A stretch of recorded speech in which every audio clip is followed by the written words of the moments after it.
السلام علیکم ورحمۃ اللہ وبرکاتہ۔ الحمد للہ وکفا وسلام علی عباد الذین اصطفى اما بعد فاعوذ باللہ من الشیطان الرجیم بسم اللہ الرحمن الرحیم قال اللہ تعالی فی القرآن الکریم قال الم اقل لک انک لا تستطیع معی صبرا۔ خضر علیہ السلام نے موسیٰ علیہ السلام سے کہا، اے موسیٰ، میں نے آپ سے کہا تھا کہ جو کام میں کروں گا آپ اس پر ہرگز صبر نہیں کر سکیں گے۔ 16واں پارہ الحمدللہ آج ہمارا شروع ہو رہا ہے۔ اس میں 3 صورتیں ہیں، سورۃ الکہف کا آخری حصہ، سورہ مریم اور سورہ طٰہٰ، اور یہ تینوں صورتیں مکی ہیں اور مکی زندگی کے درمیانے دور میں نازل ہوئی۔ اب جس طرح میں نے کل بات کی اور اس واقعے پر چھوڑا تھا کہ موسیٰ علیہ السلام کا پورا واقعہ میں ایک ساتھ بیان کروں گی، تو رسول اللہ صلی اللہ علیہ وسلم نے ایک جو طویل حدیث کے ذریعے اس واقعے کی تفصیل بتائی ہے، صحیح بخاری میں ہے۔ اس حدیث کا خلاصہ یہ ہے کہ ایک مرتبہ حضرت موسیٰ علیہ السلام سے کسی نے سوال کیا کہ اس وقت روئے زمین پر سب سے بڑا عالم کون ہے، کیونکہ ہر پیغمبر اپنے وقت میں دین کا سب سے بڑا عالم ہوتا ہے، اس لیے حضرت موسیٰ علیہ السلام نے جواب میں یہی فرمایا کہ میں ہی بڑا عالم ہوں۔ اللہ تعالیٰ کو یہ بات پسند نہیں آئی اور موسیٰ علیہ السلام کو یہ ہدایت دی گئی کہ اس سوال کا صحیح جواب یہ تھا کہ اللہ تعالیٰ بہتر جانتے ہیں کہ سب سے بڑا عالم کون ہے۔ نیز اللہ تعالیٰ نے چاہا کہ حضرت موسیٰ علیہ السلام کو علم کے کچھ ایسے گوشوں سے روشناس کرائیں جو ان کی واقفیت کے دائرے سے باہر تھے، چنانچہ انہیں حکم دیا گیا کہ وہ خضر علیہ السلام کے پاس جائیں۔ ان کو پتہ بتایا گیا جہاں 2 دریا ملتے ہیں وہاں سے آپ سفر کریں گے اور اپنے ساتھ ایک مچھلی لے جائیں۔ ایک موقع ایسا آئے گا کہ وہ مچھلی گم ہو جائے گی اور اسی پانی میں جگہ بنائے گی، بس اسی جگہ انہیں حضرت خضر علیہ السلام مل جائیں گے۔ چنانچہ موسیٰ علیہ السلام اپنے نوجوان شاگرد حضرت یوشع علیہ السلام کو ساتھ لے کر اس سفر پر روانہ ہوئے، جو بعد میں خود جو تھے وہ موسیٰ علیہ السلام کے بعد دین پھیلانے والے بھی ہوئے۔ آگے کا واقعہ خود قرآن کریم میں آ رہا ہے، البتہ یہاں اتنا سمجھ لینا چاہیے کہ موسیٰ علیہ السلام کو جو یہ سفر کرایا گیا اس کا مقصد ایک یہ تھا کہ ادب سکھانا، اور اپنے آپ کو جو سب سے بڑا عالم کہنا جو ہے وہ کسی کو زیب نہیں دیتا، کیونکہ اللہ تعالیٰ سے بڑا عالم کوئی نہیں۔ علم تو ایک ناپید جو ہے وہ ایک چیز ہے، سمندر ہے، اور کچھ نہیں کہا جا سکتا کہ کون سا علم کس کے پاس زیادہ ہے۔ اور دوسرا مقصد یہ تھا کہ موسیٰ علیہ السلام خود آنکھوں سے اس بات کی ایک جھلک دیکھ لیں کہ اللہ تعالیٰ اپنی حکمت اور علم سے اس کائنات کا پورا نظام چلا رہے ہیں۔ اس کائنات میں بہت سے ایسے واقعات روزمرہ انسان کے سامنے آتے رہتے ہیں جن کا مقصد اس کی سمجھ میں نہیں آتا، حالانکہ کوئی واقعہ تو اللہ تعالیٰ کی کسی نہ کسی حکمت کے بغیر ہوتا ہی نہیں۔ انسان کی نظر چونکہ محدود ہے اس لیے وہ اس حکمت کو بسا اوقات نہیں سمجھتا، لیکن جس قادر مطلق کے ہاتھ میں پوری کائنات کی باغ دوڑ ہے وہ جانتا ہے کہ کس وقت کیا واقعہ پیش آنا چاہیے۔ اس بات کی مزید وضاحت انشاءاللہ اس سارے واقعے کے آخر میں آئے گی۔ اب موسیٰ علیہ السلام اور خضر علیہ السلام کا جو واقعہ بیان ہوا اس میں جو ہے اللہ تعالیٰ فرماتے ہیں کہ جب انہوں نے حضرت خضر علیہ السلام سے ملاقات کی تو عرض کیا کہ میں آپ کی اطاعت کرنا چاہتا ہوں، آپ اپنے علم میں سے مجھے کچھ سکھا سکتے ہیں؟ خضر علیہ السلام نے کہا ہاں، لیکن آپ میری باتوں پر صبر نہیں کر سکیں گے کیونکہ ان کی آپ کو خبر ہی نہیں ہے۔ موسیٰ علیہ السلام نے کہا میں صبر بھی کروں گا اور آپ کی فرما برداری بھی کروں گا۔ خضر علیہ السلام نے کہا اگر میرے ساتھ چلنا ہے تو پھر مجھ سے کسی چیز کا سوال نہ کیجیے گا یہاں تک کہ میں اس بات کی خود وضاحت کر دوں۔ موسیٰ علیہ السلام نے ہاں میں جواب دیا۔ اب دونوں چل پڑے، ایک کشتی پر سوار ہوئے، دریا کے کنارے اترنے لگے دوسرے کنارے پر، تو اس نے کشتی کو خضر علیہ السلام نے ایک طرف سے توڑ دیا۔ موسیٰ علیہ السلام سخت ناراض ہوئے، فرمایا کیا تو ان سواروں کو غرق کرنا چاہتا ہے؟ یہ تو بہت بری حرکت ہے۔ انہوں نے آگے سے جواب دیا کہ میں نے آپ سے نہیں کہا تھا کہ آپ میرے ساتھ صبر نہیں کر سکیں گے۔ موسیٰ علیہ السلام نے معذرت کی اور پھر وہ لوگ آگے چل پڑے۔ آگے خضر علیہ السلام نے راہ چلتے ایک لڑکا دیکھا اور اسے قتل کر دیا۔ موسیٰ علیہ السلام غضبناک ہو گئے کہ آپ نے تو ایک بے گناہ کو قتل کر دیا، یہ تو بہت بڑا گناہ ہے۔ اس نے کہا پھر دوبارہ خضر علیہ السلام نے کہا کہ میں نے آپ سے نہیں کہا تھا کہ آپ میرے ساتھ صبر نہیں کر سکیں گے۔ موسیٰ علیہ السلام نے کہا کہ یہ ٹھیک ہے، یہ آخری بار ہے، اگر آئندہ سوال کیا میں نے تو آپ مجھے اپنے ساتھ مت رکھنا۔ اس وعدے کے ساتھ قافلہ پھر چل پڑا۔ ایک بستی میں جب پہنچے اور ان سے کھانا طلب کیا تو انہوں نے ضیافت سے صاف انکار کر دیا۔ چاہیے تو یہ تھا کہ وہاں سے ناراض ہو کر نکل جاتے، مگر انہوں نے دیکھا کہ ایک دیوار گرنے والی ہے خضر علیہ السلام نے، اور انہوں نے اسے نئے سرے سے تعمیر کر دیا۔ موسیٰ علیہ السلام نے کہا کہ چونکہ انہوں نے ہماری مہمان نوازی نہیں کی اس لیے ان سے تعمیر کا معاوضہ لینا چاہیے۔ خضر علیہ السلام نے ان سے کہا کہ اب میرا اور آپ کا ساتھ ختم ہوا کہ آپ نے پھر سے سوال کر دیا. اب آگے سورہ کے اندر پوری سورہ کا یہ واقعہ میں نے آپ کو شارٹ کر کے بتایا ہے. اس کے اندر اب ان کے جو تینوں سوال تھے کہ کشتی کو کیوں ڈبو دیا اور وہ لڑکے کو کیوں قتل کر دیا اور پھر گری ہوئی دیوار جو تھی اس کو جو ہے وہ کھڑا کر دیا اور معاوضہ بھی نہیں لیا، حالانکہ انہوں نے مہمانی بھی نہیں کی تھی اس قبیلے کے لوگوں نے. اب خضر علیہ السلام جو ہے وہ ان کے پورے جواب دے رہے ہیں سارے. اللہ تعالیٰ فرماتے ہیں اما السفینۃ فکانت لمساکین یعملون فی البحر فاردت ان اعیبها وکان وراءهم ملک یأخذ کل سفینۃ غصبا. رہی وہ کشتی تو وہ چند مسکینوں کی تھی جو سمندر میں کام کرتے تھے، تو میں نے چاہا کہ اسے عیبدار کر دوں اور ان کے آگے ایک بادشاہ تھا جو ہر کشتی چھین لیتا تھا. اب جب وہ کشتی جو ہے وہ جا کے رکتی تھی جہاں پر بھی، تو اگر وہ کشتی بالکل ثابت سالم ہوتی تھی اور اس کے اندر کوئی عیب نہیں ہوتا تھا، تو وہاں کا جو ظالم حکمران تھا، بادشاہ تھا، وہ اس کشتی کو اپنے لیے رکھ لیتا تھا اور جو عیبدار ہوتی تھی اس کو چھوڑ دیتا تھا. تو اسی لیے خضر علیہ السلام نے اس کو عیبدار کر دیا. اگلے سوال کا جواب کہ وہ لڑکے کو قتل کیوں کیا. وَأَمَّا الْغُلَامُ فَكَانَ أَبَوَاهُ مُؤْمِنَيْنِ فَخَشِينَا أَن يُرْهِقَهُمَا طُغْيَانًا وَكُفْرًا فَأَرَدْنَا أَن يُبْدِلَهُمَا رَبُّهُمَا خَيْرًا مِّنْهُ زَكَاةً وَأَقْرَبَ رُحْمًا.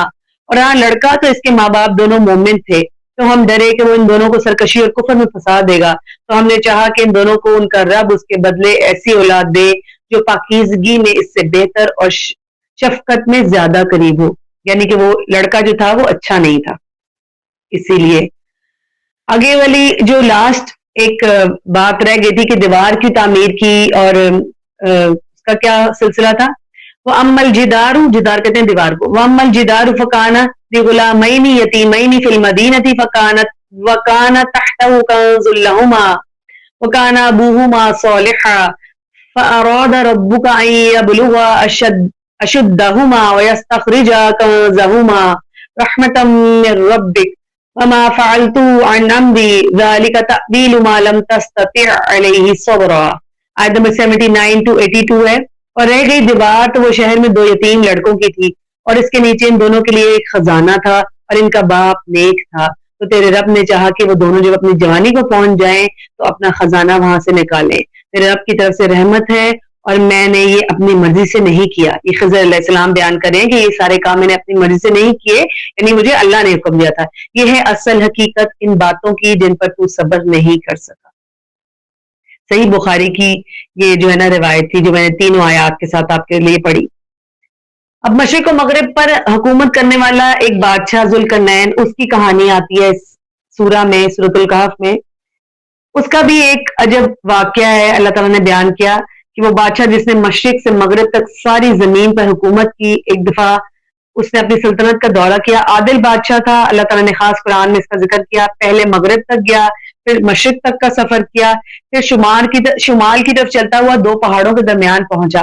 وہاں کے لوگوں نے شکایت کی کہ یاجوج و ماجوج بہت زیادہ فساد پھیلاتے ہیں، انہیں روکنے کے لیے ایک دیوار تعمیر کر دے. بادشاہ نے لوہے اور تانبے سے ایک پہاڑ سے دوسرے پہاڑ تک لوگوں کی مدد سے عظیم و شان دیوار کھڑی کر دی اور اس نے کہا قیامت کے قریب یہ دیوار ٹوٹ جائے گی اور یاجوج ماجوج باہر نکل آئیں گے اور ہر چیز کو تہس نہس کر دیں گے، کوئی بھی ان کا مقابلہ نہیں کر سکے گا.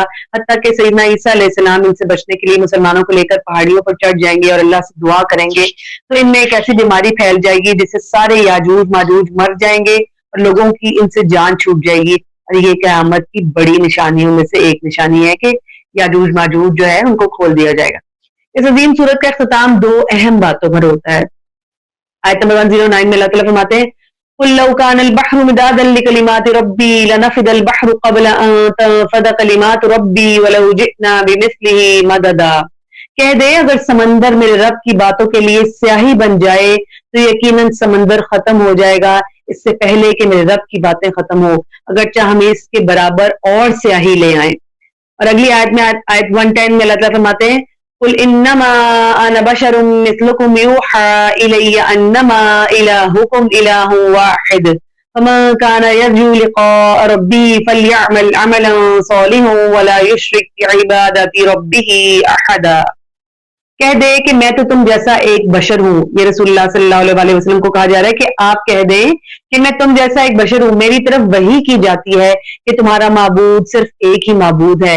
بس جو شخص اپنے رب کی ملاقات کی امید رکھتا ہو تو لازم ہے کہ وہ عمل کرے نیک عمل, اور اپنے رب کی عبادت میں کسی کو شریک نہ بنائے.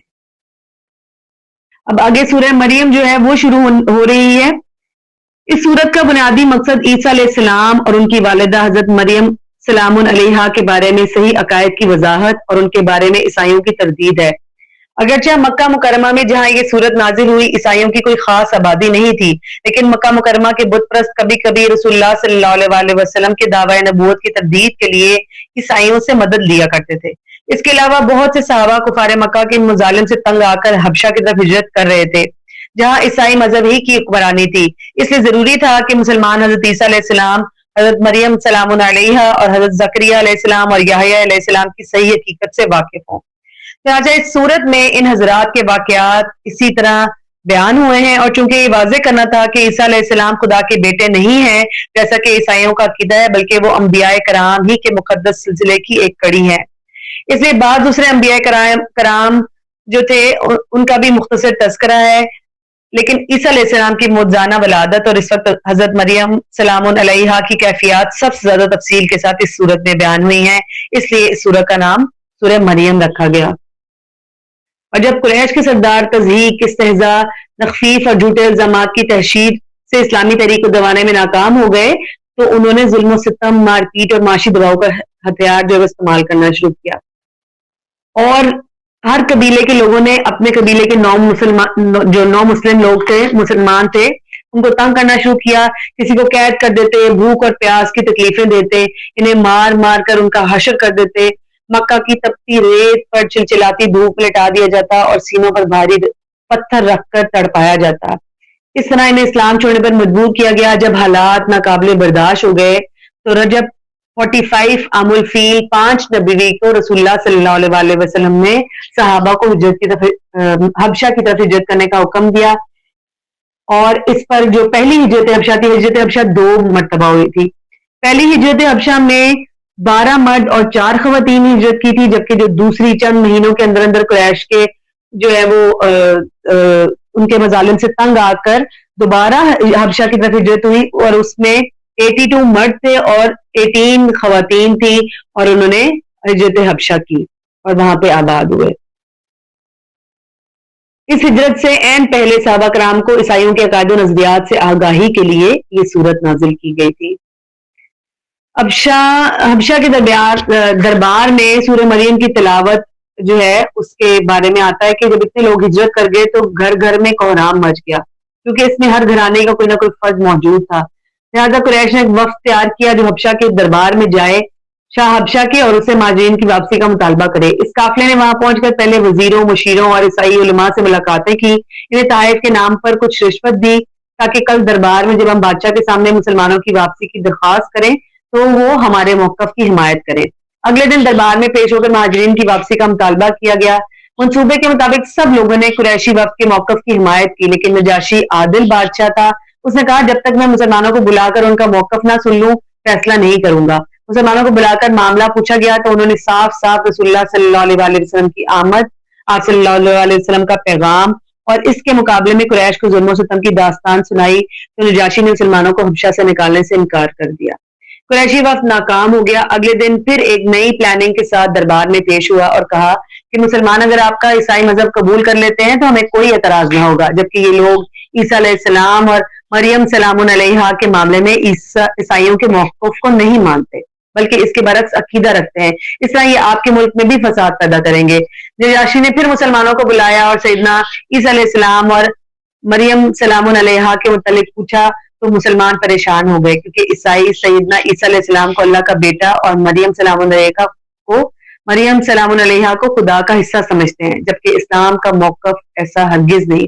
اب ڈر تھا کہ اسلام کا اصل موقف پیش کیا تو بادشاہ اور ارکان حکومت ہمارے خلاف ہو جائیں گے اور ہمیں حبشہ سے نکال دیا جائے گا. دوسری طرف یہ مسئلہ بھی تھا کہ اگر وہی بات کریں جو عیسائی کرتے ہیں تو اسلام میں جائز نہیں. اب مسلمانوں نے بغیر کسی مداحنت کے اللہ پر توکل کر کے اسلام کا حقیقی موقف پیش کرنے کا فیصلہ کیا.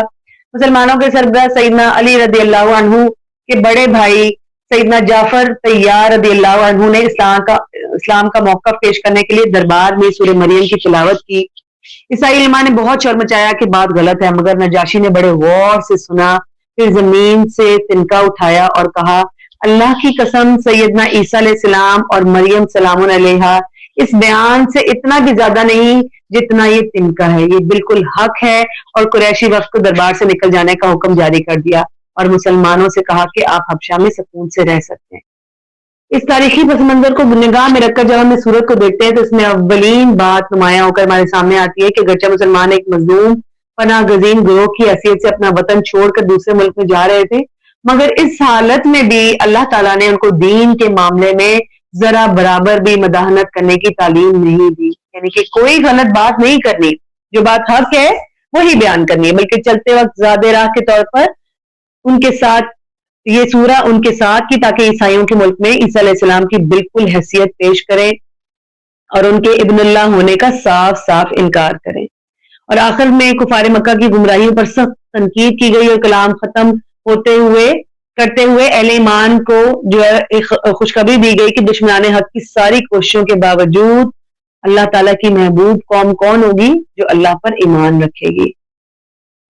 ام المومنین سیدہ ام سلمہ رضی اللہ عنہا فرماتی ہیں کہ حبشہ کے بادشاہ نجاشی نے جو عیسائی تھا سیدنا جعفر بن ابی طالب رضی اللہ عنہ سے کہا، جو کتاب محمد صلی اللہ علیہ وسلم پر نازل ہوئی ہے اس کا کوئی حصہ تمہیں یاد ہے تو مجھے پڑھ کر سناؤ۔ چنانچہ سیدنا جعفر رضی اللہ عنہ نے سورہ مریم کا ابتدائی حصہ پڑھ کر سنایا۔ اللہ کی قسم اسے سن کر نجاشی رونے لگا، حتیٰ کہ اس کی داڑھی تر ہو گئی اور جتنے پادری اس کے پاس بیٹھے تھے وہ بھی رونے لگے، یہاں تک کہ ان کی کتابیں تر ہو گئی۔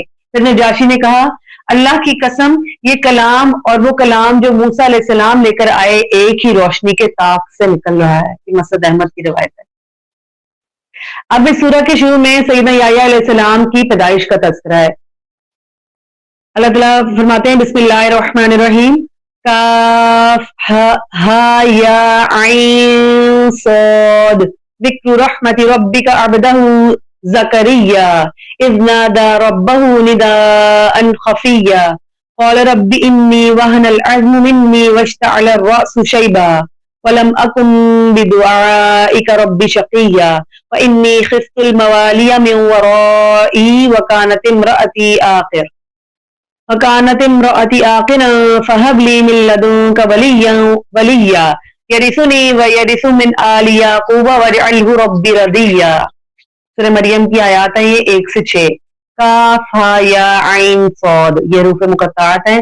پھر رب کی اپنے بندے زکریا پر رحمت کا ذکر ہے جب اس نے اپنے رب کو چھپی آواز سے پکارا، کہا اے میرے رب یقیناً میں ہوں کہ میری ہڈیاں کمزور ہو گئیں اور سر بڑھاپے سے شعلہ مارنے لگا ہے، اور اے میرے رب میں تجھے پکارنے میں کبھی بے نصیب نہیں ہوا، اور بے شک میں اپنے پیچھے قرابت داروں سے ڈرتا ہوں اور میری بیوی شروع سے بانج ہے، تو مجھے اپنے پاس سے ایک وارث عطا فرما۔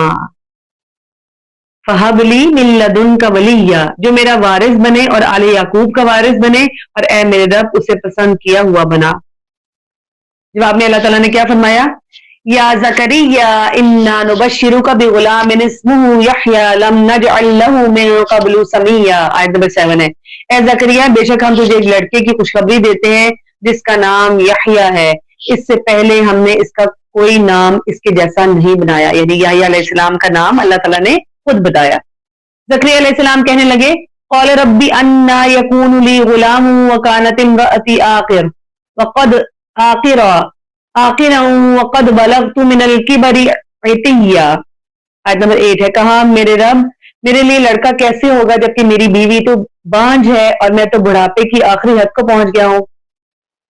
تو فرشتے نے آ کر کہا، قال كذلك قال ربك هو علي هين وقد خلقتك من قبل ولم تك شيئا، آیت نمبر 9 ہے۔ کہا ایسے ہی ہے، تیرے رب نے فرمایا ہے یہ میرے لیے آسان ہے، لیکن میں نے تجھے اس سے پہلے پیدا کیا جبکہ تو کچھ بھی نہ تھا۔ اب زکریا علیہ السلام کو کہا جا رہا ہے کہ آپ بھی پہلے کچھ نہیں تھے، جیسے آپ کے رب نے آپ کو پیدا کیا ویسے آپ کے لیے بیٹا بھی بنائے گا۔ اس سے معلوم ہوا کہ یحییٰ علیہ السلام کی پیدائش بھی معجزہ تھی کہ باپ زکریا علیہ السلام نہایت بوڑھے تھے اور والدہ بانج تھی جس کا کوئی حل نہیں تھا۔ زکریا علیہ السلام نے اللہ سے دعا کی تو اللہ تعالیٰ نے اپنی قدرت سے جو ہے وہ انہیں بچہ عطا کیا۔ سیدنا عیسیٰ علیہ السلام کی پیدائش کا بھی تذکرہ اس سورہ میں ہے۔ سیدنا یحییٰ علیہ السلام کی موجزانہ پیدائش کے بعد سیدنا عیسیٰ علیہ السلام کی بغیر باپ کے خالص موجزانہ پیدائش کا تذکرہ کیا اور آخر پر فرمایا ذالک عیسیٰ بن مریم قول الحق الذی فیہ یمترون ما کان للہ ان یتخذ من ولد سبحانہ اذا قضى امرا فانما يقول له كن فيكون فان الله ربي وربكم فاعبدوه هذا صراط مستقیم۔ آیت نمبر 34 سے لے کے 36 تک ہے۔ یہ ہے عیسیٰ بن مریم، حق کی بات جس میں یہ شک کرتے ہیں۔ کبھی اللہ کے لائق نہ تھا کہ وہ کوئی اولاد بنائے، وہ پاک ہے، جب بھی کسی کام کا فیصلہ کرتا ہے تو اس سے صرف یہ کہتا ہے کہ ہو جا تو وہ ہو جاتا ہے، اور بے شک اللہ ہی میرا رب ہے اور تمہارا رب ہے، سو اس کی عبادت کرو، یہی سیدھا رستہ ہے۔ سیدنا ابراہیم علیہ السلام کی دعوت اور ہجرت کے بارے میں آتا ہے۔ یحییٰ علیہ السلام اور عیسیٰ علیہ السلام کا قصہ سنانے کے بعد حالات زمانہ کی مناسبت سے ابراہیم علیہ السلام کا قصہ سنایا گیا، کیونکہ ایسے ہی حالات میں وہ بھی اپنے باپ اور خاندان اور اہل وطن کے ظلم سے تنگ آ کر وطن سے نکل کھڑے ہوئے۔ اس سے ایک طرف کفار مکہ کو یہ سبق دیا گیا کہ آج ہجرت کرنے والے مسلمان ابراہیم علیہ السلام کی پوزیشن میں ہی ہیں، اور تم لوگ ظالموں کی پوزیشن میں ہو جنہوں نے تمہارے باپ اور پیشوا سیدنا ابراہیم علیہ السلام کو گھر سے نکالا تھا۔ دوسری طرف مہاجرین کو یہ بشارت دی گئی ہے کہ جس طرح ابراہیم علیہ السلام وطن سے نکل کر اور زیادہ سر بلند ہو گئے تھے، ایسا ہی انجام یعنی کہ تمہارا بھی انتظار کر رہا ہے، یعنی کہ اچھا اور بہترین انجام ہوگا۔ سیدنا ابراہیم علیہ السلام نے سب سے پہلے اپنے والد کو توحید کی دعوت دی، مگر باپ نے نہ مانا اور صاف انکار کر دیا، بلکہ ابراہیم علیہ السلام کو قتل کرنے کی دھمکی دی۔ تب ابراہیم علیہ السلام عراق سے ہجرت کر کے فلسطین تشریف لے گئے۔ اب ان کا قصہ آتا ہے اپنے باپ کے ساتھ جو وہ بات کر رہے ہیں سورہ مریم کی آیت نمبر 42 سے 47 تک، جب اس نے اپنے باپ سے کہا اے میرے بابا تو ان چیزوں کی عبادت کیوں کرتے ہیں، آپ ان چیزوں کی عبادت کیوں کرتے ہیں جو نہ سنتی ہیں نہ دیکھتی ہیں اور نہ آپ کے کسی کام آتی ہیں۔ اے میرے بابا بے شک میں یقیناً میرے پاس وہ علم آیا ہے جو آپ کے پاس نہیں آیا، اس لیے میرے پیچھے چلیں، میں آپ کو سیدھے رستے پر لے جاؤں گا۔ اے میرے بابا شیطان کی عبادت نہ کریں، بے شک شیطان ہمیشہ سے رحمان کا نافرمان ہے۔ ان الشیطان کان للرحمن عصیا، معصیت پر اترا ہوا ہے۔ اے میرے بابا بے شک میں ڈرتا ہوں کہ آپ پر رحمان کی طرف سے کوئی عذاب آن پڑے، پھر تو شیطان آپ اس کے ساتھی بن جائیں گے۔ انہوں نے کہا کیا تو بے رغبتی کرنے والا ہے تو میرے معبودوں سے؟ اے ابراہیم یقیناً اگر تو باز نہ آیا تو میں تجھے ضرور سنسار کر دوں گا۔ اب باپ بیٹے کو کہہ رہا ہے سنسار کر دوں گا۔ اب سنسار کیا ہوتا ہے کہ پتھر مار مار کے ختم کر دوں گا اور مجھے چھوڑ جا اس حال میں کہ تو صحیح سالم ہے۔ کہا تجھ پر سلام ہو میں اپنے رب سے۔ اب یہ جب وہ کہہ رہے کہ یہاں سے چلے جاؤ، قال سلام علیک، ابراہیم علیہ السلام آگے سے جواب دے رہے ہیں سلامتی آپ پر، ساستغفر لک ربی انہ کان بی حفیا، کہ میں آپ کے اپنے رب سے آپ کے لیے بخشش کی دعا مانگوں گا، بے شک وہ ہمیشہ سے مجھ پر بہت مہربان ہے۔ اب ان آیات میں بالکل وہی نقشہ کھینچا ہے جو مکہ میں چل رہا تھا۔ باپ بیٹے کو اسلام کی دعوت دے رہا تھا، بیوی خاوند سے بحث کر رہی تھی، کہیں بھتیجا اپنے چچا کے ساتھ سامنے اسلام پیش کر رہا تھا، بھائی بھائی سے اسلام لانے کی فرمائش کر رہا تھا، مگر ہر طرف سے وہی ظلم و ستم اور گھر سے نکالنے کی دھمکیاں سب کو مل گئی تھی۔ جس طرح آزر، ابراہیم علیہ السلام کے باپ کا نام آزر تھا، قرآن پاک میں ہے یہ، آزر اپنے بیٹے ابراہیم علیہ السلام کو دھمکیاں دے رہے تھے، اسی طرح ان آیات میں بتایا گیا کہ اہل اسلام کی دعوت وہی ہے جو ابراہیم علیہ السلام دے رہے تھے، اور تمہارا رویہ عین وہی ہے جو آزر نے اختیار کر رکھا تھا، یعنی مسلمان ابراہیم علیہ السلام کی جگہ پر اور اہل مکہ آزر کے مقام پر کھڑے ہیں، لہٰذا انہیں اپنے رویے کے متعلق غور و فکر کرنا چاہیے۔ اس کے بعد دوسرے انبیاء علیہ السلام کا ذکر کیا گیا، جس سے یہ بتانا مقصود ہے کہ تمام انبیاء علیہ السلام وہی دین لے کر آئے تھے جو محمد صلی اللہ علیہ وسلم لائے ہیں، مگر انبیاء کے گزر جانے کے بعد ان کی امتیں بگڑتی رہیں، اور آج مختلف امتوں میں جو گمراہیاں پائی جا رہی ہیں یہ اسی بگاڑ کا نتیجہ ہے۔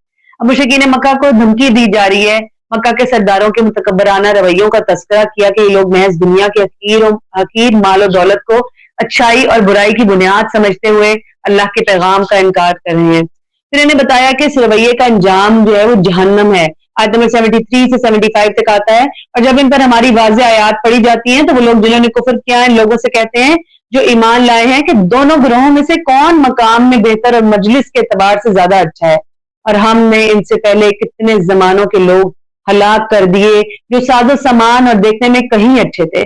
کہہ دے جو شخص گمراہی میں پڑا ہو تو لازم ہے کہ رحمان اسے ایک مدت تک مہلت دے، جہاں تک کہ جب وہ اس چیز کو دیکھ لیں گے جن کا ان سے وعدہ کیا جاتا ہے، یا تو عذاب اور یا قیامت کو تو ضرور جان لیں گے کہ کون ہے جو مقام میں زیادہ برا اور لشکر کے اعتبار سے زیادہ کمزور ہے۔ اب اگلی آیات میں شرکیہ کلمات کی کراہت، ان سے کراہت بیان کی جا رہی ہے۔ یہود سیدنا عزیر علیہ السلام کو اللہ کا بیٹا قرار دیتے تھے، عیسائی سیدنا عیسیٰ علیہ السلام کو اللہ کا بیٹا اور عبودیت میں ان کا شریک سمجھتے تھے، اور مشرکین عرب فرشتوں کو اللہ کی بیٹیاں قرار دیتے، ان کی عبادت اور ان سے دعائیں مانگتے اور سمجھتے کہ وہ ہماری عبادت سے خوش ہو کر اللہ کے حضور ہماری سفارش کرتے ہیں۔ تو اللہ تعالیٰ نے فرمایا تمہارا یہ لفظ، تمہارے یہ باتیں اس قدر مکروہ ہیں کہ اگر آسمان سن لے تو پھٹ جائے، زمین کو علم ہو تو شک ہو جائے، اور پہاڑ سن لیں تو ریزہ ریزہ ہو جائیں۔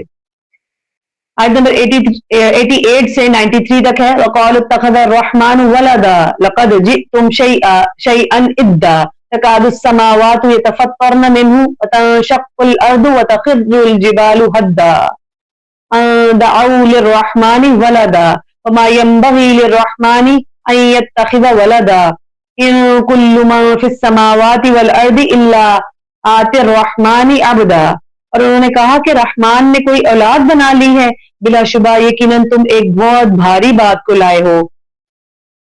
آسمان قریب ہے کہ اس سے پھٹ پڑے اور زمین چھک ہو جائے اور پہاڑ ڈھہ کر گر پڑے کہ انہوں نے رحمان کے لیے کسی اولاد کا دعویٰ کیا، حالانکہ رحمان کے لائق نہیں کہ وہ کوئی اولاد بنائے۔ آسمانوں اور زمین میں جو کچھ بھی ہے وہ رحمان کے پاس غلام بن کر آنے والا ہے۔ یہ ساری جو باتیں تھیں اللہ تعالیٰ نے کہیں کہ کس طرح سے یہ لوگ کیسے کہہ سکتے ہیں، اور سورہ احد جو ہے، سورہ اخلاص بھی جس کو کہتے ہیں، پوری کی پوری اس کے اوپر نازل ہوئی۔ قل هو بسم اللہ الرحمن الرحیم، قل هو اللہ احد، ایک اکیلا واحد یکتا اللہ کے سوا کوئی نہیں ہے جس کی عبادت کی جائے۔ اب سورہ طٰہٰ جو ہے وہ شروع ہو رہی ہے۔ سورہ طٰہٰ بھی سورہ مریم کے قریب مکہ کے دور میں نازل ہوئی۔ مشہور روایت کے مطابق اس سورت کا ابتدائی حصہ سن کر سیدنا عمر رضی اللہ عنہ مسلمان ہوئے۔ اس روایت میں ہے کہ سیدنا عمر رضی اللہ عنہ رسول اللہ صلی اللہ علیہ وسلم کے بڑے دشمنوں میں سے ایک تھے۔ ایک دن غصے کے عالم میں نبی صلی اللہ علیہ وسلم کو قتل کرنے کی نیت سے گھر سے نکلے، رستے میں ایک شخص ملا، پوچھا کہاں جا رہے ہو؟ اپنا مدعا بیان کیا تو اس نے کہا کہ یہ رسول اللہ صلی اللہ علیہ وسلم کو قتل کرنے کی نیت سے گھر سے نکلے تھے۔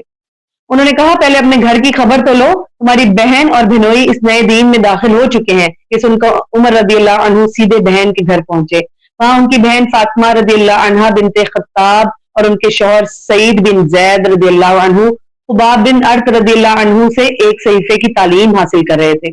عمر رضی اللہ عنہ کے آتے ہی بہن نے صحیفہ فوراً چھپا لیا، مگر عمر رضی اللہ عنہ ان کے پڑھنے کی آواز سن چکے تھے۔ داخل ہوتے ہی پوچھا کیا پڑھ رہے تھے؟ جواب نہ دیا تو بہنوئی پر پل پڑے اور مارنا شروع کر دیا۔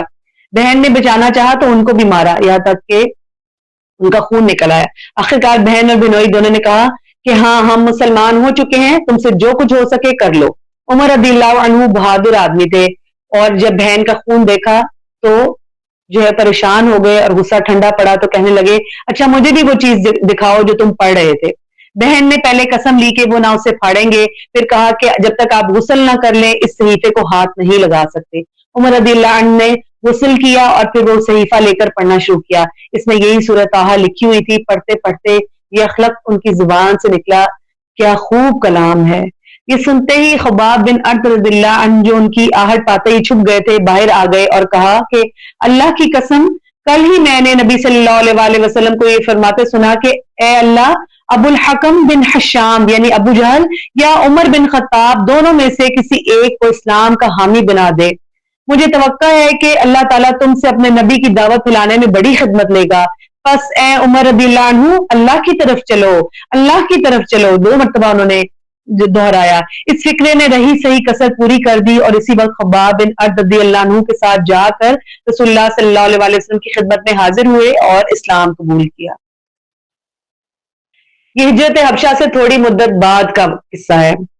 نزول قرآن کا مقصد اب سورت کے شروع میں بتایا گیا ہے کہ تعارف کرایا گیا قرآن کا اور رسول اللہ صلی اللہ علیہ وسلم کو تسلی دی گئی ہے. اللہ تعالیٰ نے فرمایا بسم اللہ الرحمن الرحیم طہ ما انزلنا علیک القرآن لتشقى الا تذکرۃ لمن یخشى تنزیلا ممن خلق الارض والسماوات العلی الرحمن علی العرش استوى.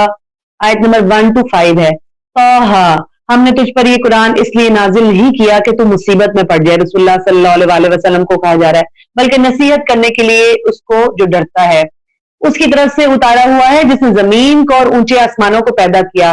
وہ بے حد رحم والا عرش پر بلند ہوا. یعنی یہ قرآن آپ صلی اللہ علیہ وسلم کو مشقت میں ڈالنے کے لیے نازل نہیں کیا گیا بلکہ یہ تو خالق ارض و سما کا پیغام ہے جس کو انسانوں تک پہنچانا بہت ضروری ہے. سیدنا موسیٰ علیہ السلام کو نبوت ملنے کا واقعہ بیان کیا جا رہا ہے. عرب میں کثیر تعداد یہودیوں کی موجودگی اور اہل عرب پر یہودیوں کے علمی اور ذہنی جو ان کی ایک ہولڈ تھا اس کی وجہ سے اور نیز روم اور حبش کی عیسائی سلطنتوں کے اثر سے بھی عرب بالعموم سیدنا موسیٰ علیہ السلام سے واقف تھے. ان کو اللہ کا نبی تسلیم کرتے تھے اور انہیں قابل احترام سمجھتے تھے. اسی لیے اللہ تعالیٰ نے موسیٰ علیہ السلام کو نبوت ملنے کا واقعہ یہاں ذکر کیا اور یہ واقعہ نبی صلی اللہ علیہ وسلم کو نبوت ملنے کے واقعے سے ملتا جلتا ہے. موسیٰ علیہ السلام مصر میں بنی اسرائیل گھرانے میں پیدا ہوئے. فرعون کے گھر پرورش پائی. ایک لڑائی میں فرعون کی قوم کے ایک فرد کو گھوسا مارا جس سے وہ مر گیا. فرعون کو جب پتہ چلا اس نے آپ کو قتل کرنے کا فیصلہ کر لیا. آپ کو علم ہوا تو وہاں سے بھاگ کر مدین چلے گئے.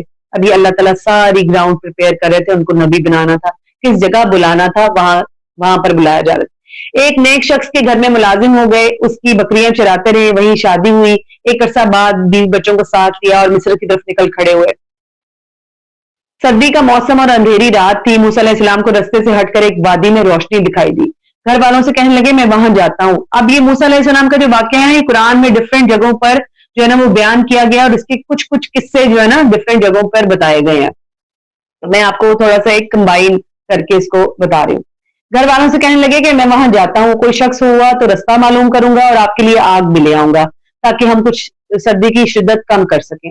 جب وہاں پہنچے تو وہاں آگ کا نام و نشان بھی نہیں تھا. محض روشنی تھی اور روشنی کی بھی جگہ اور سمت معلوم نہیں ہو رہی تھی.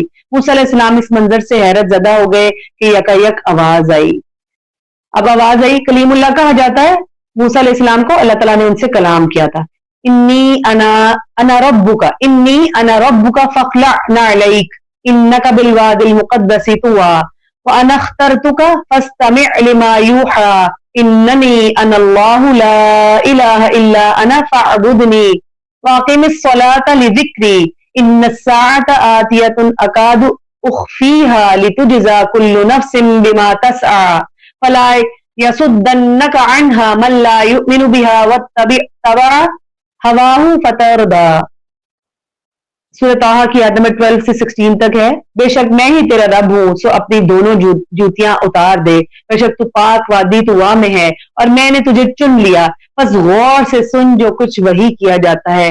بے شک میں ہی اللہ ہوں, میرے سوا کوئی معبود نہیں. سو میری عبادت کر اور میری یاد کے لیے نماز قائم کر.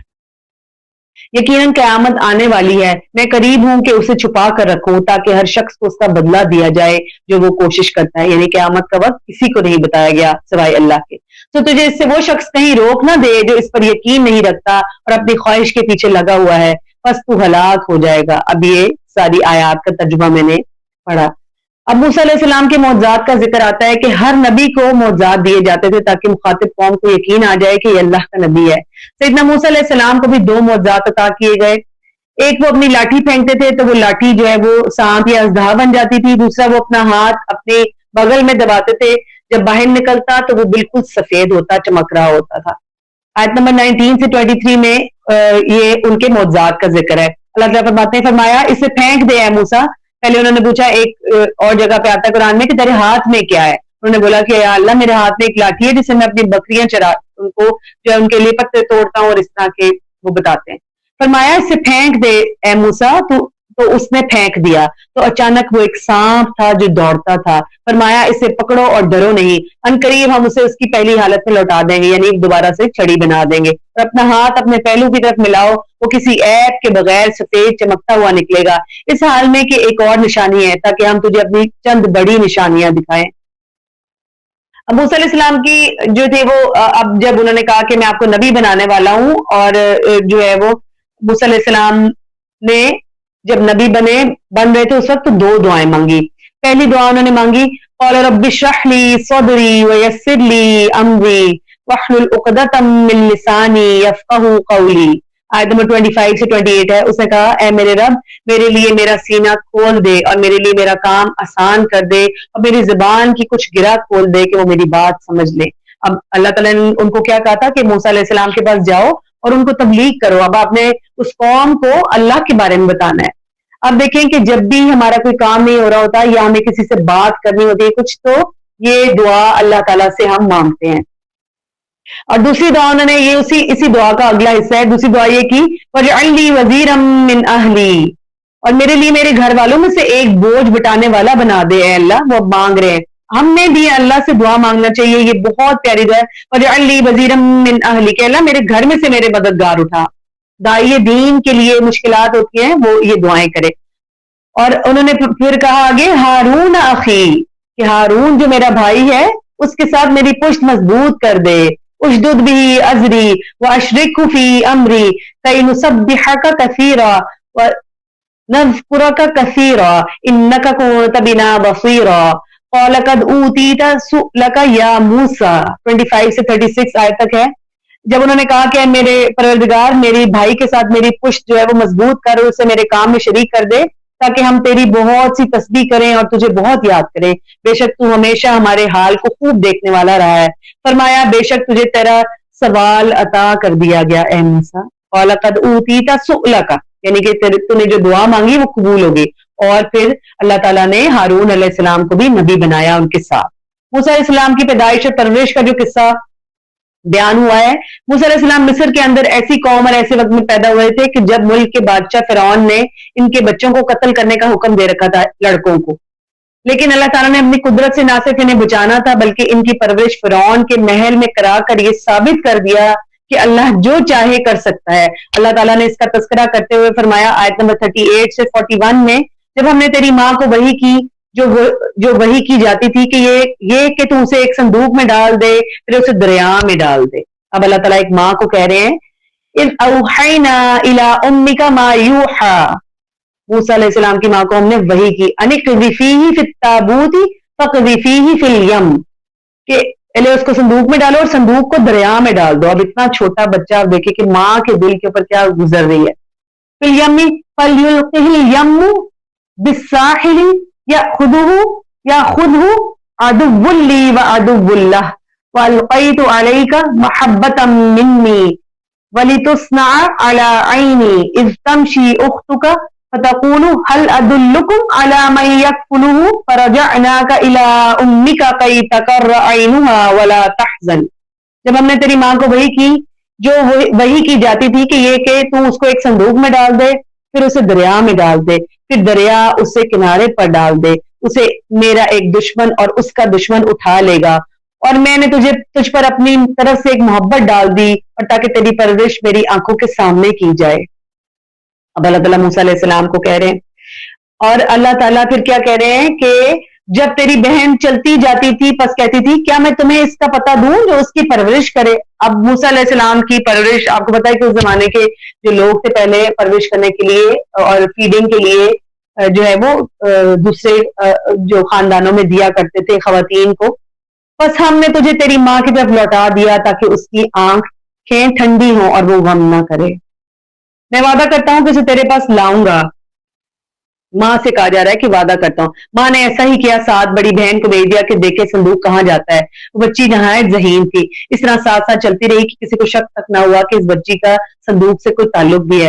صندوق بہتا ہوا فرعون کے محلات کی طرف چل پڑا اور کنارے جا لگا. فرعون کی بیوی نے دیکھا تو کہا کہ اس صندوق کو نکالو. دیکھا تو اس کے اندر بہت خوبصورت بچہ تھا. اللہ تعالیٰ فرماتے ہیں فَأَلْقَيْتُ عَلَيْكَ مَحَبَّةً مِّنِّي اور میں نے تجھ پر اپنی طرف سے ایک محبت ڈال دی. یعنی یہ جان لینے کے بعد کہ یہ بچہ ہمارے دشمن خاندان کا ہے اسے قتل نہ کر سکے اور اسے پالنا شروع کر دیا. یعنی اس بچے کی محبت فرعون کے اور اس کی بیوی کے دلوں میں ڈال. اب مسئلہ یہ ہوا کہ اسے دودھ کون پلائے گا. کئی عورتیں بلائی گئی لیکن اللہ تعالیٰ نے موسیٰ علیہ السلام پر ان عورتوں کا دودھ حرام کر دیا. جب کسی بھی عورت کا دودھ نہ پیا تو پاس کھڑی موسیٰ علیہ السلام کی بہن نے کہا کیا میں تمہیں ایک دودھ پلانے والی دایا کے متعلق بتاؤں؟ وہ بہت اچھی ہے، میرے بھائی ہارون کو بھی اسی نے دودھ پلایا۔ فرعون کی بیوی نے کہا جلدی سے بلاؤ۔ اس طرح اللہ تعالیٰ کا یہ دعویٰ پورا ہو گیا۔ اللہ تعالیٰ فرماتے ہیں فَرَجَعْنَاكَ إِلَىٰ أُمِّكَ كَيْ تَقَرَّ عَيْنُهَا وَلَا تَحْزَنْ۔ اتنی خوبصورت آیت ہے یہ کہ پس اس طرح ہم نے تجھے تیری ماں کی طرف لوٹا دیا تاکہ اس کی آنکھیں ٹھنڈی ہوں اور وہ غم نہ کرے۔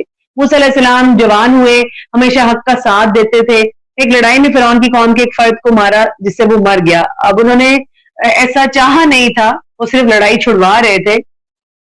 جب فرعون کو پتا چلا تو اس نے اسے قتل کرنے کا حکم دیا۔ آپ کو علم ہوا تو وہاں سے بھاگے اور مدین چلے گئے۔ پھر ایک شخص کے گھر ملازم ہوئے، بکریاں چرائیں، وہیں شادی ہوئی۔ ایک عرصے بعد واپس مصر جانے کا پروگرام بنایا، بیوی بچوں کو ساتھ لیا۔ جب مدین سے نکل کھڑے ہوئے تو رستے میں اللہ تعالیٰ نے نبوت دی۔ اور پھر آیت نمبر 40 سے 41 میں آتا ہے اور تو نے ایک شخص کو قتل کر دیا تو ہم نے تجھے غم سے نجات دی اور ہم نے تجھے آزمایا، خوب آزمایا۔ پھر کئی سال تو مدین میں ٹھہرا رہا، پھر تو ایک مقرر اندازے پر آیا اے موسیٰ اور میں نے تجھے اپنے لیے خاص کر لیا۔ وَاصْطَنَعْتُكَ لِنَفْسِي، اللہ کہہ رہے ہیں میں نے اپنے نفس کے لیے چن لیا تجھے۔ موسیٰ علیہ السلام کو فرعون کے پاس جا کر دعوت دینے کے آداب اللہ تعالیٰ نے سکھائے۔ اللہ تعالیٰ نے دونوں بھائیوں کو فرعون کے پاس دعوت دینے کا حکم دیا اور کہا، اب یہاں پہ دو کا صیغہ آئے گا کہ دونوں کو کہہ رہے ہیں اذهبا، دونوں جاؤ، الی فرعون، طرف فرعون کے انہ طغی، بے شک وہ بڑی سرکشی کر رہا ہے۔ فقولا، تو کہنا لہو اس کے لیے قولا لینا، نرم بات کرنا اس کے ساتھ، لعلہ یتذکر او یخشی، شاید کہ وہ نصیحت لے اور ڈر بھی جائے۔ اب اللہ تعالیٰ نے خاص طور پر آپ دیکھیں گے کتنا سخت بندے کے پاس بھیج رہے ہیں جو خدائی کا دعویٰ کر رہا ہے۔ اس نے کہا تھا انا ربکم الاعلی، خدائی کا دعویٰ، اور اس کو کہہ رہے ہیں کہ نرمی سے بات کرنی ہے اس کے ساتھ۔ فرعون جیسے سرکش اللہ کے باغی کے متعلق بھی کہا کہ لیکن ہمارے دائی حضرات کا لب و لہجہ کیا ہوتا ہے کہ فتوے اور سخت بیانی اور پیار سے سمجھانے والی بات نہیں ہوتی، لیکن اللہ تعالیٰ کہہ رہے ہیں کہ پیار سے سمجھانا ہے۔ مزید فرمایا فَأْتِيَاهُ فَقُولَا إِنَّا رَسُولَ رَبِّكَ فَأَرْسِلْ مَعَنَا بَنِي إِسْرَائِيل، تم اس کے پاس جاؤ اور کہو بے شک ہم تیرے رب کے بھیجے ہوئے ہیں، پس تو بنی اسرائیل کو ہمارے ساتھ بھیج دے اور انہیں عذاب نہ دے، لیکن ہم تیرے پاس تیرے رب کی طرف سے ایک نشانی لے کر آئے ہیں، اور سلام اس پر جو ہدایت کے پیچھے چلا۔ اب جادوگروں سے مقابلے کی بات آتی ہے۔ جب موسیٰ علیہ السلام نے فرعون کے دربار میں جا کر دعوت دی اور انہیں معجزات دکھائے تو انہوں نے بجائے اس کے کہ وہ دعوت پر غور کرتے، انہوں نے موسیٰ علیہ السلام پر جادوگر ہونے کا الزام لگا دیا اور ملک بھر سے جادوگروں کو بلا کر مقابلہ کرنے کا چیلنج دیا۔ آیت نمبر 56 سے 58 میں آتا ہے اور بلا شبہ یقیناً ہم نے اسے اپنی نشانیاں سب کی سب دکھلائیں، بس اس نے جھٹلایا اور انکار کر دیا۔ اس نے کہا کیا تو ہمارے پاس اس لیے آیا ہے کہ ہمیں ہماری سرزمین سے اپنے جادو کے ذریعے نکال دے اے موسیٰ؟ موسیٰ علیہ السلام کو یہ نشانیاں جو دی گئی تھی اس وقت جادو کا بہت زور تھا، تو اسی قسم کے معجزات موسیٰ علیہ السلام کو عطا کیے گئے، تو ہم بھی ہر صورت تیرے پاس اس جیسا جادو لائیں گے، بس تو ہمارے درمیان اور اپنے درمیان وعدے کا ایک وقت مقرر کر دے کہ نہ ہم اس کے خلاف کریں اور نہ تو۔ ایسی جگہ بلایا گیا جو ایک مساوی جگہ تھی اور لوگوں کے جشن کا دن تھا۔ تو موسیٰ علیہ السلام نے فرمایا ٹھیک ہے میں تیار ہوں۔ اس مقصد کے لیے جو ہے وہ اس دن کا انتظار کیا گیا، اعلانات کروائے گئے، مقررہ دن عوام جو ہے وہ پورے کہتے ہیں 6 لاکھ افراد جو تھے وہ وہاں جمع تھے، جادوگر بھی آ گئے۔ موسیٰ علیہ السلام نے میدان میں کھڑے ہو کر ایک دفعہ پھر انہیں توحید کی دعوت دی اور انہیں اللہ سے ڈرایا۔ اور آیت 61 میں آتا ہے موسیٰ علیہ السلام نے ان سے کہا تمہاری بربادی ہو، اللہ پر کوئی جھوٹ نہ باندھنا ورنہ وہ تمہیں عذاب سے ہلاک کر دے گا، اور یقیناً ناکام ہوا جس نے اللہ پر جھوٹ باندھا۔ موسیٰ علیہ السلام کی اس شاندار تقریر سے کچھ لوگوں کے دلوں میں اللہ کا ڈر پیدا ہوا اور وہ کہنے لگے ہمیں اس کا مقابلہ نہیں کرنا چاہیے۔ تو فرعون اور اس کے حواریوں نے اپنے آدمیوں سے کہا ان ھذان لساحران یریدان ان یخرجاکم من ارضکم بسحرہما ویذھبا بطریقتکم المثلی فاجمعوا کیدکم ثم اتوا صفا وقد افلح اليوم من استعلی۔ آیت نمبر 63 سے 64 تک ہے۔ کہا بے شک یہ دونوں یقیناً جادوگر ہیں، چاہتے ہیں کہ تمہیں تمہاری سرزمین سے اپنے جادو کے ذریعے نکال دیں اور تمہارا وہ طریقہ لے جائیں جو سب سے اچھا ہے، تو تم اپنی تدبیر پختہ کرو، پھر سب باندھ کر آ جاؤ، یقیناً آج وہ کامیاب ہوگا جس نے غلبہ حاصل کر لیا۔ اب یہ فرعون کی قوم کو جو اس کے ساتھی تھے وہ سارے ایک دوسرے کو جو ہے وہ جادوگروں کو مقابلے کے لیے تیار کر رہے تھے۔ مقابلہ شروع ہوا، جادوگروں نے لاٹیاں اور رسیاں پھینکی تو جادو صرف ذہنوں اور نظروں پر کیا جاتا ہے۔ جب دیکھنے والوں کو محسوس ہوا کہ رسیاں اور لاٹیاں سام بن کر دوڑ رہی ہیں، یہ منظر دیکھ کر موسیٰ علیہ السلام تھوڑے گھبرا گئے۔ اللہ تعالیٰ نے فرمایا لا تخف، آپ ہرگز خوف نہ کریں، یقیناً آپ ہی غالب آئیں گے. انک انت الاعلی وَأَلْقِ مَا فِي يَمِينِكَ تَلْقَفْ مَا صَنَعُوا. اللہ تعالیٰ ان کو کہہ رہے ہیں کہ آپ کے ہاتھ میں جو ہے موسیٰ اس کو پھینکے، یقیناً وہ نگل جائے گا جو انہوں نے بنایا ہے، اور بے شک انہوں نے جو کچھ بنایا وہ جادوگر کی چال ہے، اور جادوگر کبھی کامیاب نہیں ہوتا چاہے جہاں سے مرضی آ جائے. فَأَلْقِيَ السَّحَرَةُ سُجَّدًا قَالُوا آمَنَّا بِرَبِّ هَارُونَ وَمُوسَىٰ. اور پھر جب جادوگروں نے دیکھ لیا کہ جادو تو ہم لائے ہیں، یہ جادو نہیں ہے، یہ تو معجزہ ہے، انہوں نے محسوس کر لیا، تو جادوگر سجدے میں گر گئے، کہنے لگے ہم ہارون اور موسیٰ علیہ السلام کے رب پر ایمان لائے. اور فرعون نے کیا کیا؟ جب اس نے دیکھا کہ جادوگر ایمان لے آئے تو اس نے دھمکی دی. اس نے دیکھا کہ جادوگروں نے حق تسلیم کر لیا ہے، وہ اللہ کے سامنے سجدہ ریز ہو گئے ہیں، تو اس نے دیکھا کہ میرا تو کھیل ختم ہو جائے گا. سورۃ طٰہٰ کی آیت نمبر 71 میں آتا ہے، اس نے کہا تم اس سے پہلے ہی مان لیا ہے کہ میں تمہیں اجازت دوں، یقیناً یہ تو وہ تمہارا بڑا ہے. اب اسے یہ کہہ دیا کہ تم لوگ بھی اسی کے ساتھ ہو جس نے تمہیں جادو سکھایا، بس یقیناً میں ہر صورت تمہارے ہاتھ اور تمہارے پاؤں مخالف سے بری طرح کٹوا دوں گا، اور ضرور بضرور تمہیں کھجور کے تنوں پر بری طرح سولی دوں گا، اور یقیناً تم ضرور جان لو گے کہ ہم میں سے کون عذاب دینے میں زیادہ سخت اور زیادہ باقی رہنے والا ہے.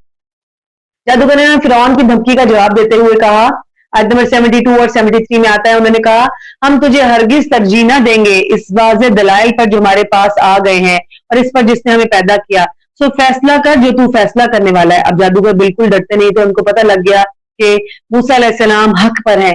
اس کے سوا کچھ نہیں کہ تو اس دنیا کی زندگی کا فیصلہ کرے، بے شک ہم اپنے رب پر اس لیے مان لائے ہیں کہ وہ ہمارے لیے ہماری خطائیں بخش دے گا، اور جادو کے وہ کام بھی جن پر تو نے ہمیں مجبور کیا ہے، اور اللہ بہتر اور سب سے زیادہ باقی رہنے والا ہے. اب بنی اسرائیل کی مصر سے ہجرت کروائی گئی. جب کئی سال تک دعوت دینے کے باوجود فرعون نے قبول نہ کیا، تب اللہ تعالیٰ نے موسیٰ علیہ السلام کو حکم دیا کہ بنی اسرائیل کو لے کر فلسطین کی طرف ہجرت کر جائیں. وَلَقَدْ أَوْحَيْنَا إِلَى مُوسَىٰ أَنْ أَسْرِ بِعِبَادِي فَاضْرِبْ لَهُمْ طَرِيقًا فِي الْبَحْرِ يَبَسًا لَا تَخَافُ دَرَكًا وَلَا تَخْشَىٰ. اب اللہ شبہ یقیناً ہم نے موسیٰ علیہ السلام کی طرف وحی کی کہ میرے بندوں کو راتوں رات لے جا، بس اس کے لیے سمندر میں خوش رستہ بنا، نہ تو پکڑے جانے سے خوف کھائے گا اور نہ ڈرے گا.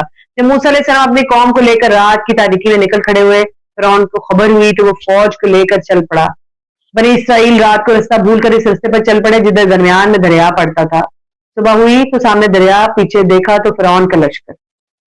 اللہ تعالیٰ نے بنی اسرائیل کے لیے بہتے دریا کو روک کر 12 رستے بنائے تو وہ سب آسانی سے گزر گئے.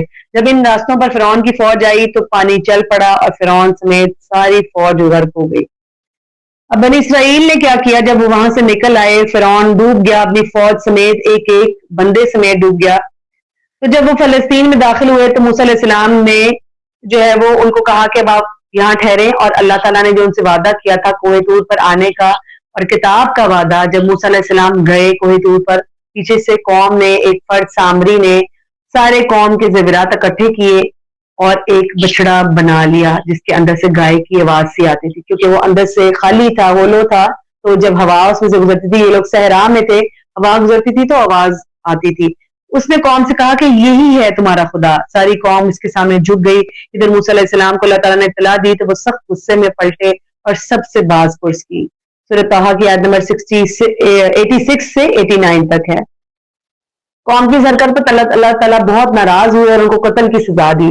یہ واقعہ بیان کرنے کا مقصد اہل مکہ کو یہ سمجھانا تھا کہ محمد صلی اللہ علیہ وسلم موسیٰ علیہ السلام کی طرح اللہ کے نبی ہیں، اور تمہارا کردار ان کے مقابلے میں وہی ہے جو فرعون اور سامری کا تھا.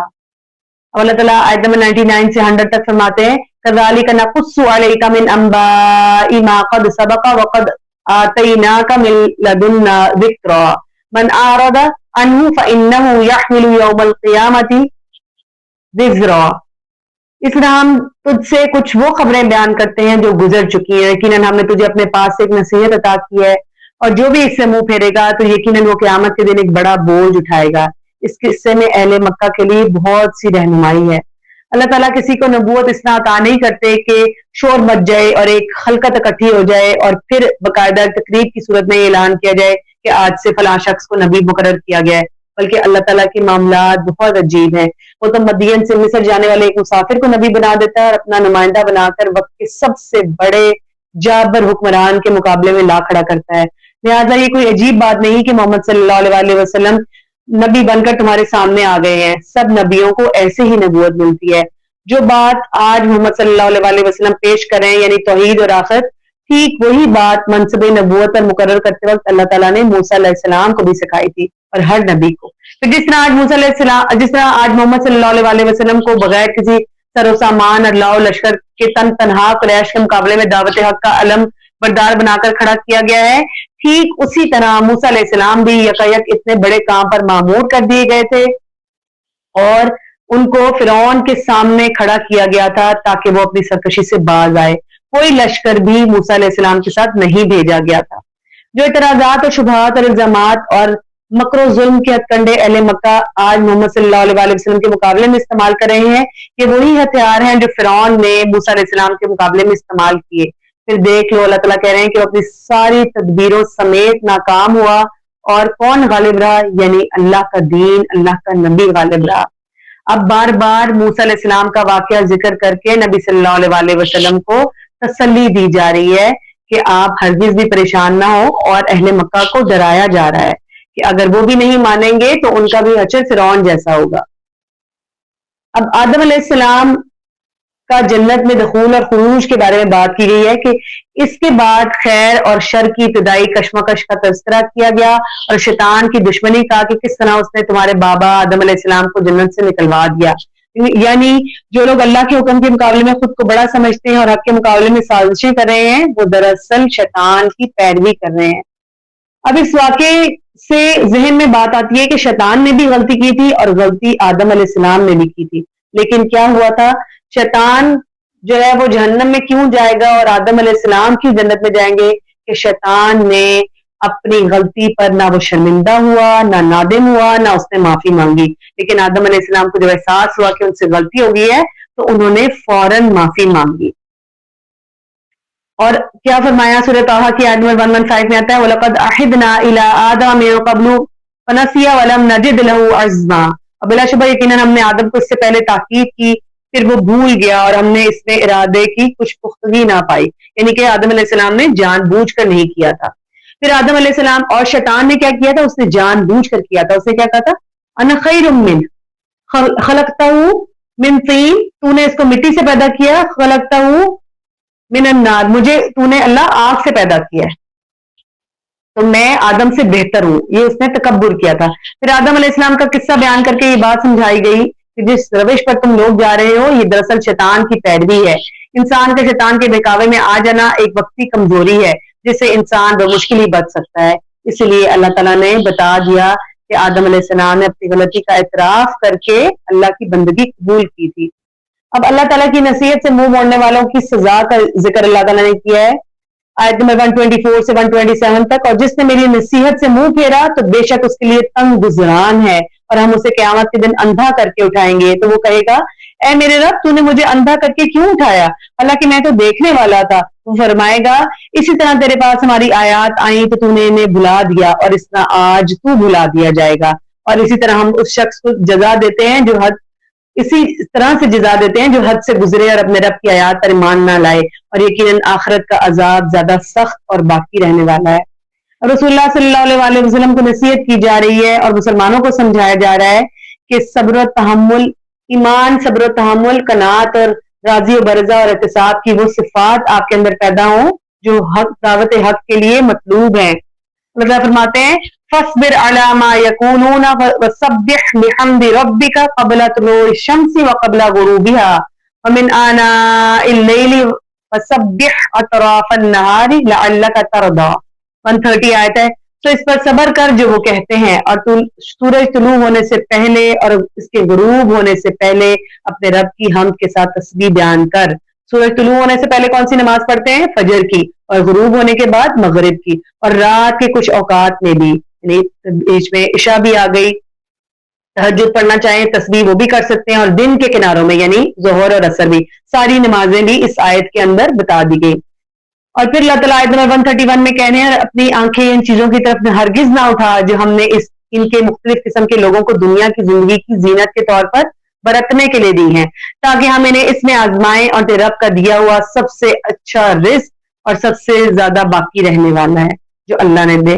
وَأْمُرْ أَهْلَكَ بِالصَّلَاةِ وَاصْطَبِرْ عَلَيْهَا لَا نَسْأَلُكَ رِزْقًا نَحْنُ نَرْزُقُكَ وَالْعَاقِبَةُ لِلتَّقْوَىٰ آیت نمبر 132. اور اپنے گھر والوں کو نماز کا حکم دے اور اس پر خود بھی پابند رہے.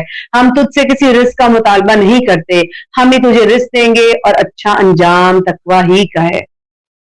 الحمدللہ آج ہمارا 16واں پارہ کمپلیٹ ہو گیا. اللہ تعالیٰ اس کو اپنی بارگاہ میں قبول و منظور فرمائے, اور غلطیاں کوتاہیاں اس میں جو ہو گئی زیر زبر پیش کی کچھ بھی اللہ تعالیٰ ہم سے درگزر فرما لے. جو پڑھنے میں پڑھانے میں ہوا اللہ تعالیٰ اس ماہ مبارک میں ہمیں اس کی برکتیں سعادتیں رحمتیں جو ہے وہ سمیٹنے کی توفیق عطا فرمائے, اور اس رمضان کو اللہ تعالیٰ ہماری بخشش کا ذریعہ بنا دے, اور جو پچھلے رمضان گزرے ان سب سے بہترین رمضان اس کو بنا دے. اللہ تعالیٰ اپنی بارگاہ میں ہمارے قیام سیام اور ہمارا کھڑا ہونا بیٹھنا لیٹنا سب کچھ قبول فرما لے, ہماری دعاؤں کو قبول فرما لے. اللہ تعالیٰ ہماری نسلوں کو سنوار دے. ربنا تقبل منا انك انت السميع العليم وتب علينا انك انت التواب الرحيم. سبحانك اللهم وبحمدك نشهد ان لا اله الا انت نستغفرك ونتوب اليك. السلام علیکم ورحمۃ اللہ وبرکاتہ.